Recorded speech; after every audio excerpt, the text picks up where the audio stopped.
is midpoint of a line. Here, what we're going to do is we are going to find, using a formula, what the midpoint of a line is given 2 points on the line. So we have two lines here. We have this line here, AB, and then we have a line here, X and Y. So A and B is actually a little bit easier. So that's going to be the easier version, okay? And then we are going to do a slightly more difficult version, which is XY.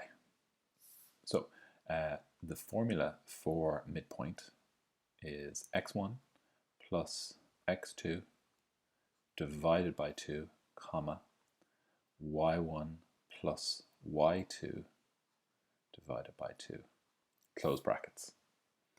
And the reason we have brackets and the comma and then the brackets again is because our final answer will give us the coordinates of the midpoint of these lines.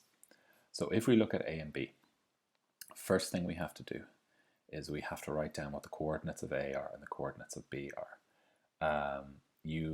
This is something where you need to be able to read coordinates. So you need to know that A is 1, it's above 1 on the x-axis. So it is 1, comma, and then it's parallel with 2 on the y-axis. So it's 1, comma, 2, and that's inside brackets. So A is 1 and 2. And then the x coordinate always comes first. Remember, x before y. The B coordinates, B is above 5. So 5 is the first coordinate, the x coordinate. And it is level with or parallel to 4. So there we have the x and y coordinates, x and y. And just like when we were doing the distance formula, this is x1 and this is y1 because this is the first set of coordinates. And this is x2 and this is y2. It doesn't matter which you choose to be the first coordinates. B could be the first coordinates and A could be the second. If you want to, you will get the same result. Now, what we're going to do is we are going to substitute these into our formula. The thing I always do is I make a template and I put in the things that I get from the formula. So in this formula we have brackets, a comma in the middle, and each is going to be divided by 2, and then there's a plus sign here and here. Now I'm going to put these numbers in correct order. So it's x1 plus x2. x1 is 1 plus x2, which is 5, and then y1 plus y2. y1 is 2 and y2 is 4. Alright, so the next line of this sum would be 1 plus 5, which is 6 over 2, comma, 2 plus 4, which is 6 over 2. So we have 6 over 2, 6 over 2. So we divide 6 by 2, so we get 3. And we divide 6 by 2 again, and we get 3. So there are coordinates 3 and 3. So let's have a look. If we go out to 3 and then up to 3, this here is the midpoint of the line, and it looks correct. If you guess what the midpoints are and you guess correctly in the leaving cert, you would get the marks. But if you guess and you get it wrong, you get no marks. If you try and do the formula and you do it, you get the wrong answer, but you do the formula correctly, you get a good chunk of marks. So don't guess, don't try and write down what the formula, or don't try and write down what the answer is. Always use the formula and show all your workings, okay? It's really important to show all your workings.